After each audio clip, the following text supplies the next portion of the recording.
My name is Isabel Hart. Today is my high school graduation day, a milestone I once believed would be the proudest day of my life. I sat in the fourth row, the word valedictorian pinned to the front of my black gown catching the eye of a few teachers who smiled at me. Some classmates turned around to nod their congratulations. I nodded back, trying to stay composed. But there was no joy inside me, only a silent tension, like a violin string stretched to the point of snapping. The loudspeaker echoed through the hall, calling each student's name to receive their diploma. Some names earned warm applause, others were cheered as if at a football game. But when the microphone rang out, valedictorian of the class of 2024, Isabel Hart, the entire auditorium shifted. I stood up, adjusted my gown, and began walking slowly toward the stage. For a brief moment, clapping began only to be sliced through by a voice, cold as steel, coming from the left side of the audience. "That girl is not my biological daughter." The entire hall seemed to hold its breath. "I'm officially cutting off all financial support. From today on, she's on her own." I stopped in the middle of the aisle. Every camera, every phone, every pair of eyes turned to me and to the man who had spoken those words. David Hart, the man who had raised me since I was 10 years old, after my mother passed away. He sat upright, face blank, fingers interlaced on his lap as if delivering a quarterly business report. Whispers rippled out like wildfire through dry forest. A mother gasped, hand over her mouth. A child in the front row began to cry. The principal, standing in the wings, flinched. And I, still standing in the aisle, my name echoing through the speakers, felt trapped in a distorted reality. I was supposed to cry. I was supposed to run. I was supposed to feel shattered. But I did none of those things. I smiled. Not the kind of smile you wear to hide pain or fake bravery. A real smile, the one my mother used to say could light up an entire room. I turned to look at David. His gaze faltered for a moment. Maybe he thought I'd collapse, beg, step back. But he was wrong. I walked straight toward the stage, passing the diploma table, ignoring the principal's confused glance. I didn't reach out to accept the diploma. I walked directly to the microphone at center stage. The principal stepped forward, trying to intervene, but I shook my head gently. "I need to say something," I said, my voice loud enough for the mic to catch every word. The auditorium fell completely silent. No more whispers, just people holding their breath. I looked around. Hundreds of people, classmates, parents, teachers, family. And David, the man who still believed he'd just landed the final blow. From the pocket of my graduation folder, I pulled out a sealed white envelope. I placed my hand on the microphone and said, "Since we're sharing DNA secrets, maybe I should share something too." I laid the envelope on the wooden podium, feeling my heart pounding inside my chest, but my voice remained steady and clear through the mic. "You said I'm not your biological daughter?" I turned and looked directly at David, who sat with his chin slightly raised, as if daring me to retaliate. "That's true, I found out when I was 12, when my mother Clara told me the truth, but she also told me this." I paused, letting the silence stretch, scanning the room heavy with tension. "She told me I was loved, I was wanted, and even if we didn't share blood, she never once saw me as a burden. I was her daughter. And she chose to raise me with her whole heart." David shifted slightly in his seat. Not from emotion, perhaps, but because the story was now veering off the script he had written in his mind. "But if today," I continued, "we're sharing DNA secrets, then maybe I should share one more thing." I calmly opened the envelope. The sound of paper rubbing against paper was faint, yet in the frozen stillness of the room, every movement felt loud. I pulled out a letter-sized sheet, folded in thirds, and unfolded it slowly, like revealing a secret locked away for months. "You've always been so proud of Emma," I said, voice even. "The 3-year-old with dimples and curly hair, the one you flaunt all over Facebook, Instagram, every corporate party." I glanced at Jenna, the woman sitting right beside David. The moment our eyes met, she froze. Her hand gripped the hem of her dress, lips trembling slightly. The arm holding Emma shifted downward, as if even the child had become something fragile, dangerous. I raised the paper in my hand. The thing is, Emma is not your biological daughter, David. A soft gasp came from somewhere in the back. Then the scraping of a chair. Then quickened breaths. The room burst into a wave of murmurs. Phones buzzed. A few people stood up, craning their necks to see more clearly. Jenna leaned toward David, whispering something in panic, but I didn't stop. I kept going. The evidence is right here. DNA test results between you and Emma paternity probability. 0.0%. I looked at Jenna. And there's also a comparison sample from the biological father, none other than Alan Whitmore. Your best friend. The man you invited over for dinner every Saturday. Jenna's face had lost all color. Her eyes were wide, and she clutched the child as if it were the only shield she had left. Sorry for interrupting the ceremony, I said, lowering my voice for the first time, but some truths can't be buried forever. David sprang from his seat. You're lying, he shouted, voice hoarse. What kind of stunt is this? I didn't answer. I simply placed the paper on the podium so everyone could see the red seal of the testing center.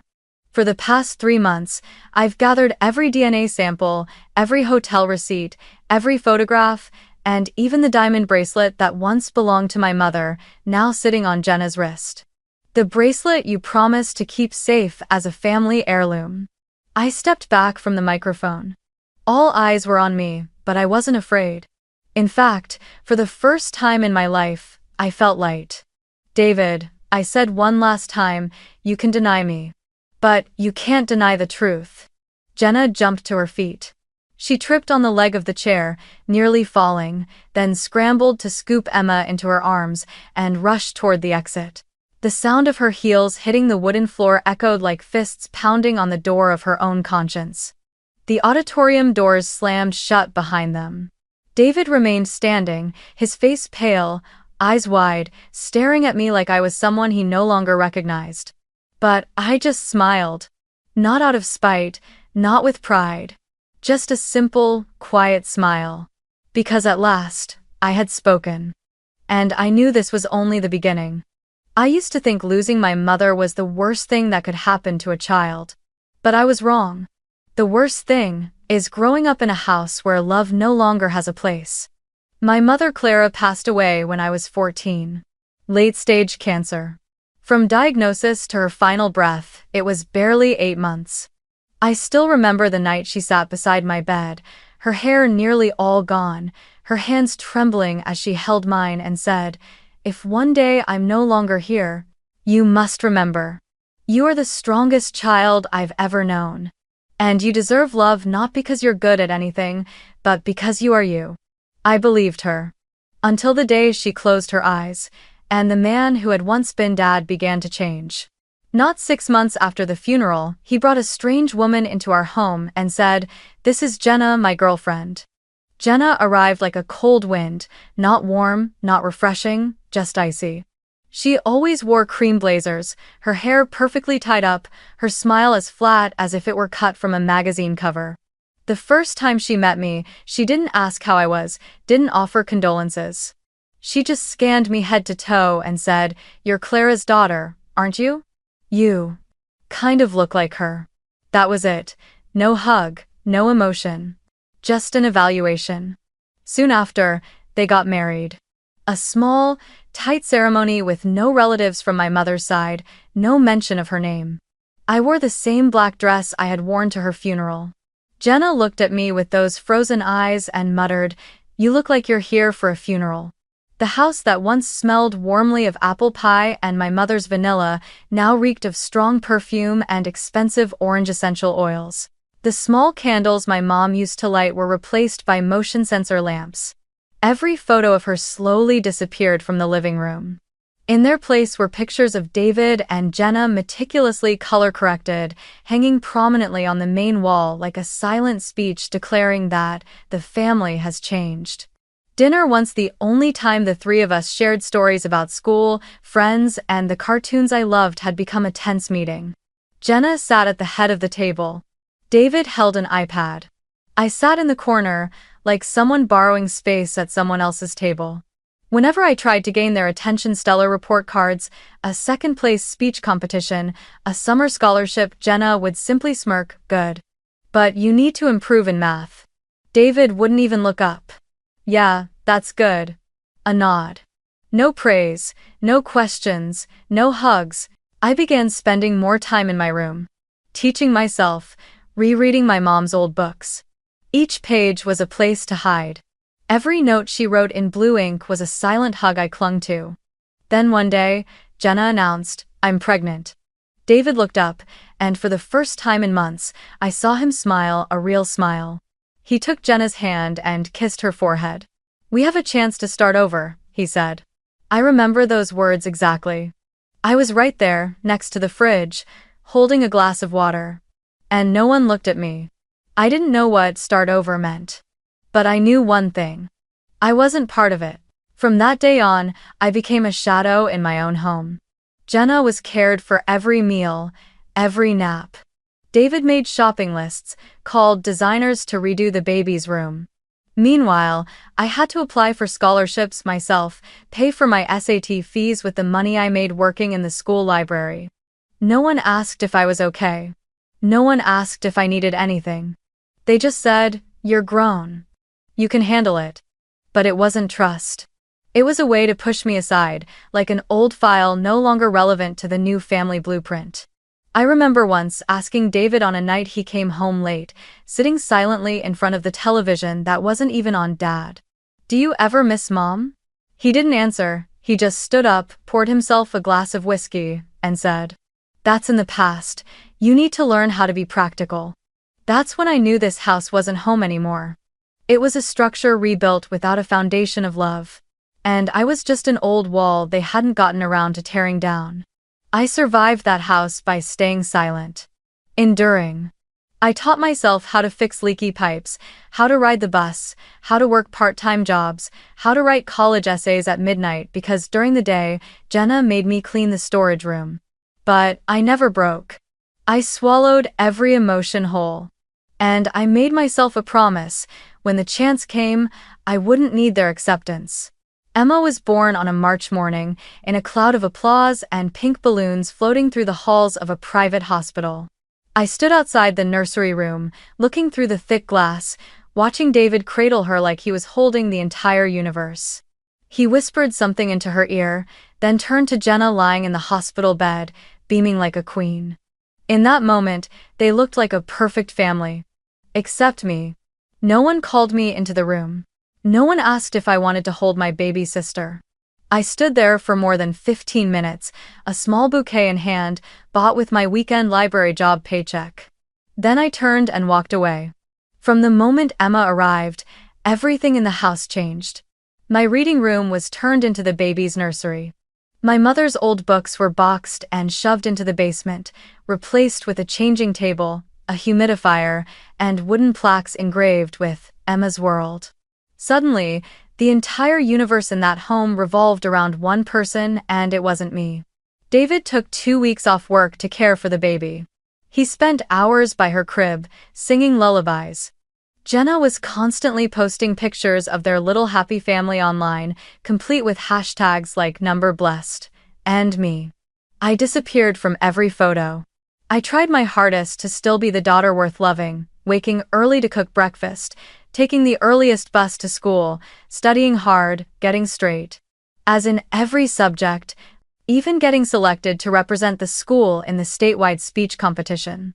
But all I ever got from Jenna was, "Don't overdo it, don't show off.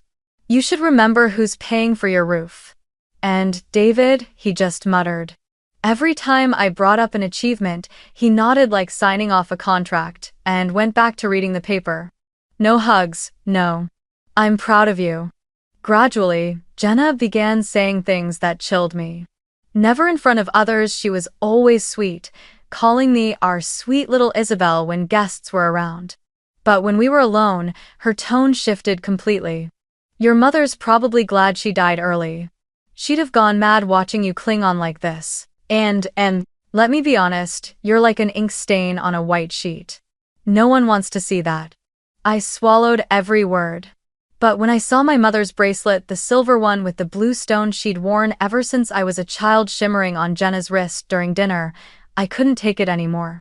That's when I knew. Something was wrong. Not just coldness, something deeper.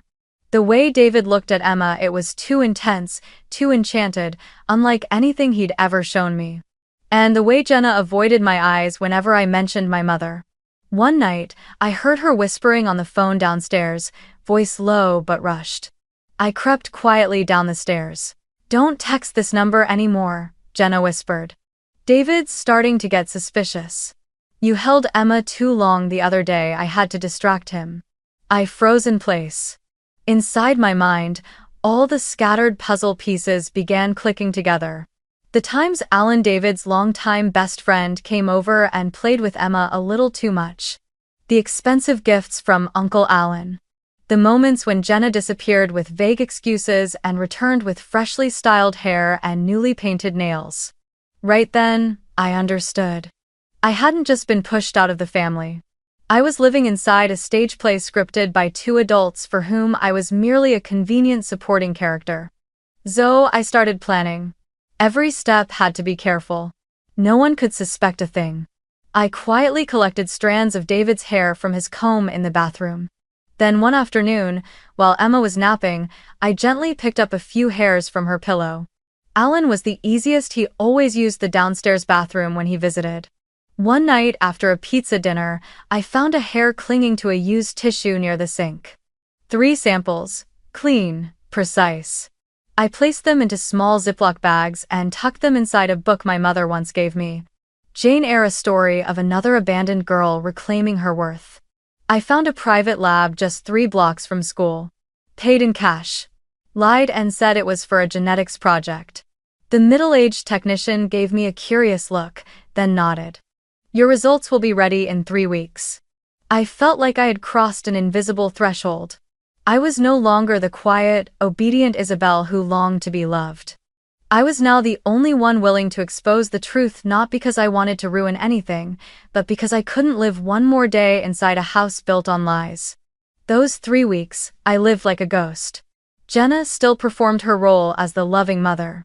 David remained blind. Alan kept smiling and calling me kiddo. I nodded back. I spoke politely.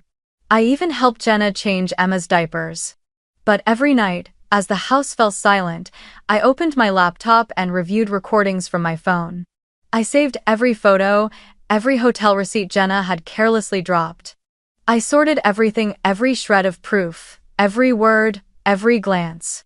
And I knew. When the time was right, I wouldn't need to scream to be heard. I would only need to speak and let the truth do the rest. On Thursday afternoon, just after my shift at the school library, my phone rang. An unknown number flashed across the screen. I answered, and my heart skipped. "Hello, this is TSS Lab. Your DNA results are ready. You can pick them up anytime during business hours." I gripped the strap of my bag and nodded, even though the voice on the other end couldn't see me. "Thank you, I'll be right there." Bus number 27 carried me across the west side of the city, past the upscale boutiques Jenna frequented. My mind raced with possibilities, with doubts and what-ifs, but deep down, I already knew. I had always known. The lab was tucked between old buildings, its sign faded and barely legible. A middle-aged woman handed me a thick white envelope, sealed tightly. "Good luck," she said. I didn't open it right away. I slipped it into the pocket of my coat and walked along the edge of a nearby lake, the wind biting cold. Then, under the shadow of an old oak tree, I pulled the envelope out, took a deep breath, and peeled back each layer of paper. My eyes stopped at the bold print. Probability of biological relationship, father-child. Between David Hart and Emma Hart, 0.00%. Probability of biological relationship, father-child, between Alan Whitmore and Emma Hart, 99.98%. No surprise. But it still hurt. Not because Jenna had betrayed David, but because the very reason I had been cast out of this family revolved around a child who, in truth, didn't even belong to them either. That night, I hid the envelope in the secret compartment of my bookshelf, tucked behind Jane Eyre. No one suspected a thing. Jenna was busy planning Emma's upcoming birthday party.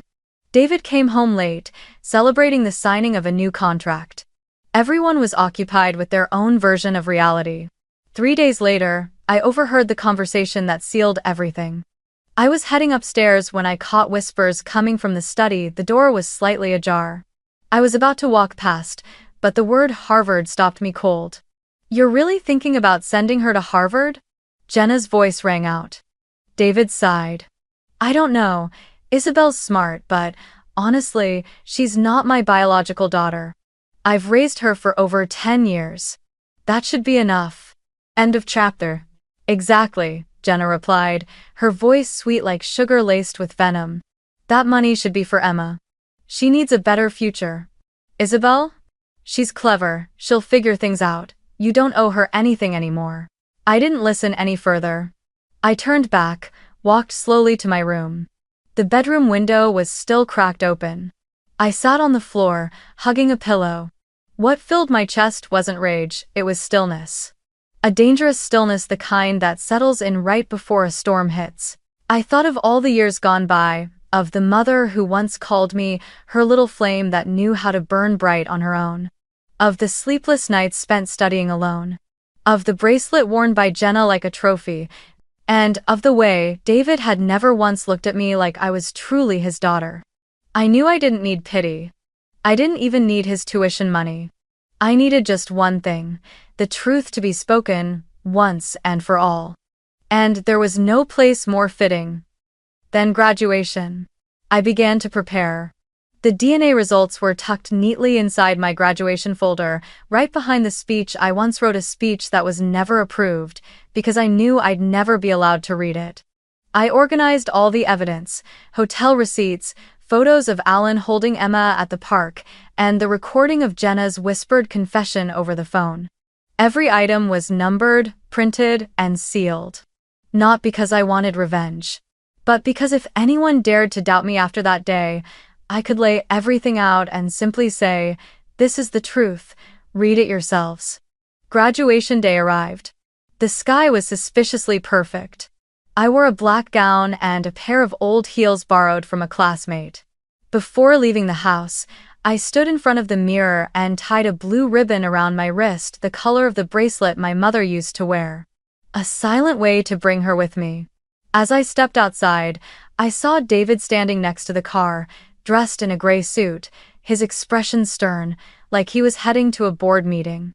Jenna was fixing his collar, holding Emma in her arms. The little girl sucked her thumb, staring at me with wide, unblinking black eyes. "Are you ready?" David asked, without looking at me. I nodded. "I am." Allah. I sat in the back seat, the wind slipping through the car window, curling into my lap like a strange breeze, one without fear, without waiting, with nothing left to lose. Only one thing left to say. I stepped onto the stage, my heels clicking softly against the wooden steps, echoing like the steady beat of a heart that no longer trembled. Everything slowed down. The lights cast their glow on my graduation gown, the school emblem in gold catching cold, sharp reflections. Behind me stood the principal, diploma in hand, frozen, unsure if she should intervene. In front of me, the entire auditorium, 400 people, from classmates to parents, teachers to janitors, all holding their breath, waiting to see what would happen next. I gripped the envelope, my fingers gliding over its edge, creased from 3 weeks of folding and unfolding. Beneath it was the red stamp, the numbers no one could deny. David was right. I began, my voice calm but carrying clearly through the microphone. I am not his biological daughter. I've known that since I was 12. My mother Clara told me one winter afternoon, when she still had enough strength to sit by the window and share with me the kind of truths that don't come easily. I glanced at the 4th row. David sat motionless, as if someone had hit pause on his entire being.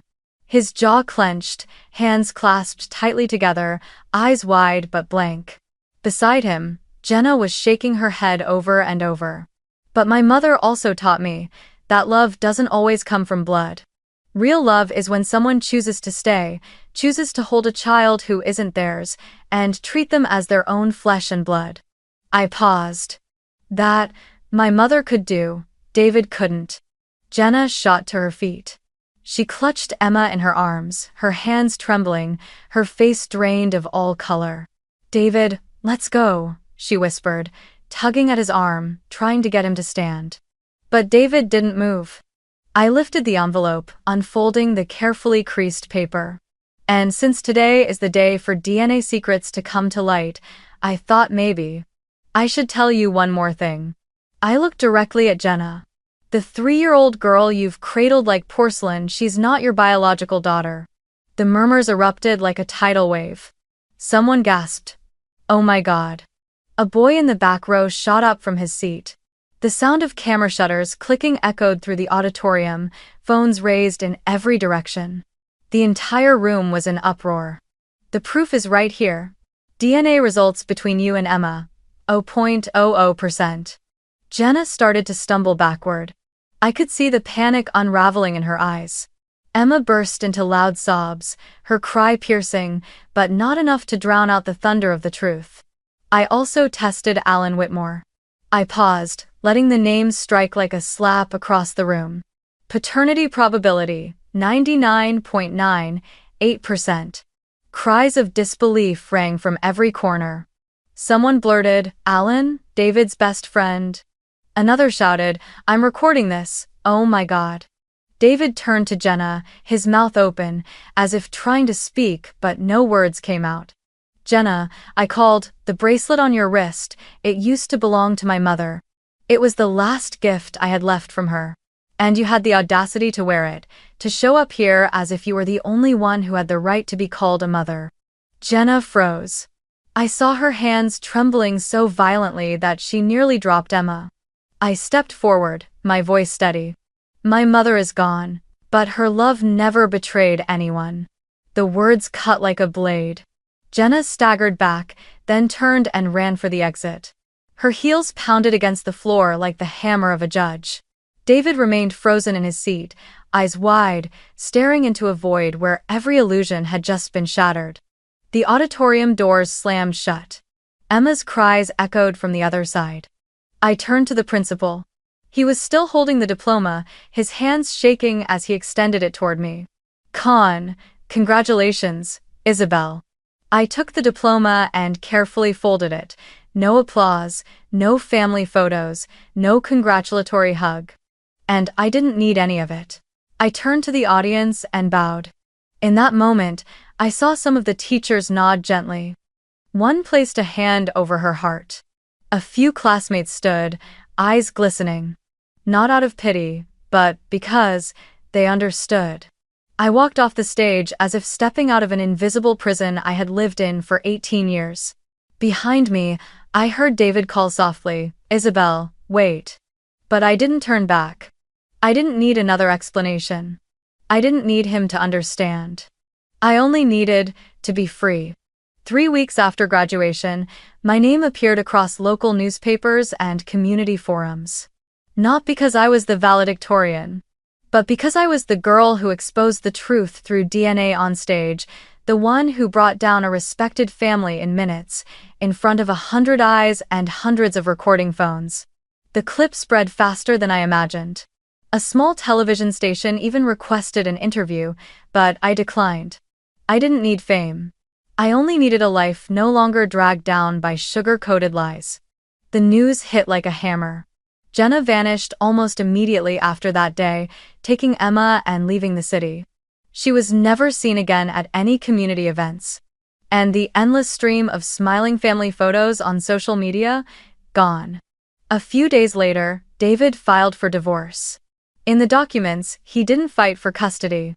The man who once preached about honor and responsibility left just one sentence at the hearing.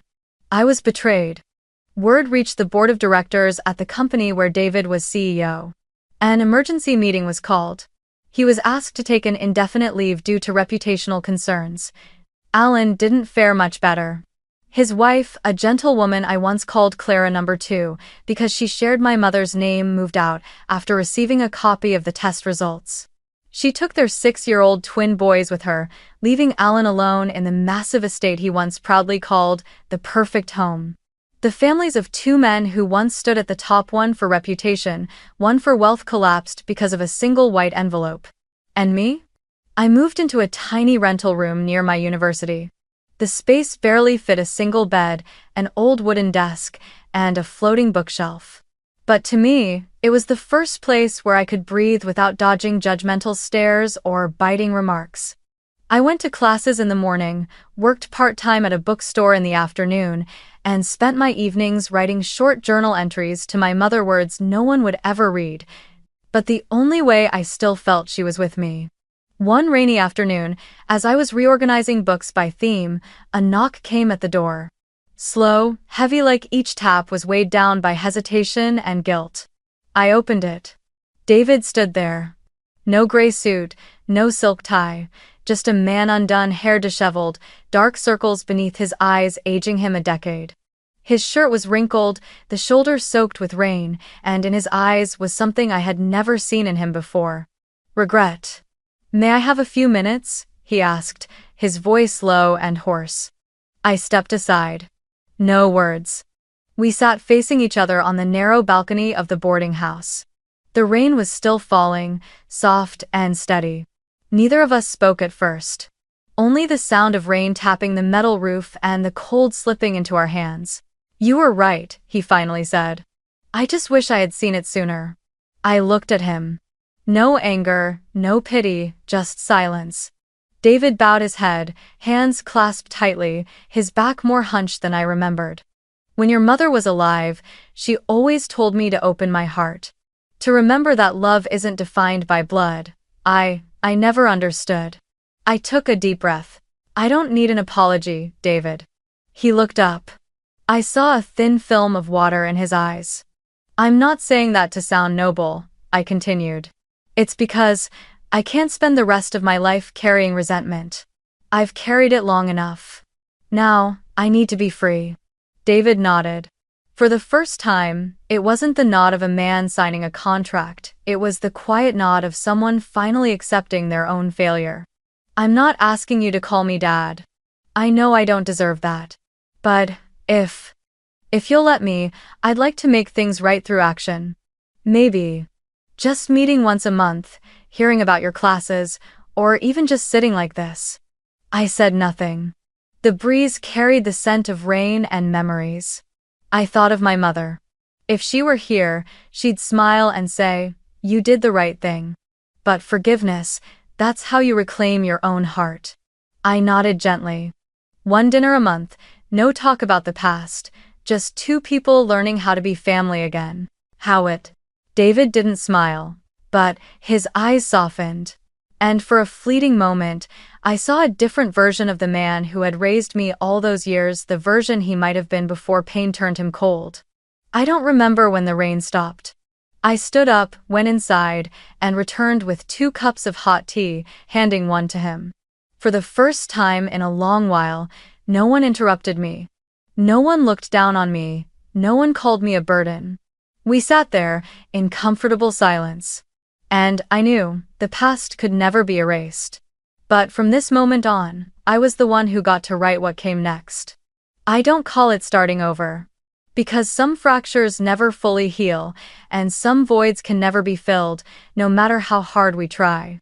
I call it beginning from a truer place. A place where there's no need to pretend love exists. No need to force myself to be a grateful child just because I was raised. I forgave David. Not because he deserved it, but because I deserved to be free. Free from the words never spoken. Free from waiting for love from someone who never knew how to give it. Free from the quiet fury that had burned through me for years. Our first dinner took place in a small diner beneath the golden canopy of late-season maple trees.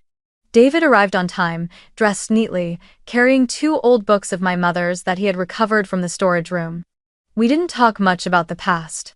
We spoke of small things, how my favorite food had changed from pasta to grilled salmon, how I had just received a full scholarship to Columbia's literature program, how I was now learning French even though no one asked me to. He didn't judge, Didn't make excuses, didn't try to fix things with fancy words, he simply listened. And at times, his eyes carried a quiet sadness, as if flipping through pages of a life he once believed he lived right. We repeated those dinners once a month. Not to stitch together a broken family, but to create a small rhythm enough for two people who had lost their way to learn again how to simply be present with each other. I moved into the dorms at the start of fall. A small room, its window opening to a campus yard dusted in red leaves. I pinned up photos of my friends, taped Maya Angelou's poems on the walls, and placed 3 things on the wooden shelf above my bed. The worn copy of Jane Eyre my mother once read to me, a copy of my Columbia scholarship letter, and a faded, yellowing photograph of me at 8 years old, sitting between my mother and David. Under the golden summer light of a year when we still believed love was something that couldn't break. I look at that photo each night before bed, not with longing, but as a quiet reminder that once, I was loved even if only briefly. And that love, even if denied, was real. On the first day of classes, I stepped into the lecture hall with a new notebook in hand and the fountain pen my mother had once gifted me.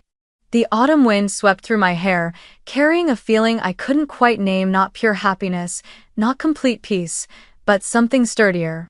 I was no longer the 14-year-old girl standing quietly at her mother's funeral. No longer the 17-year-old hoping her father would finally see her. I was Isabel Hart. I had survived what no one should have to endure, and I was still here, more whole than I had ever been.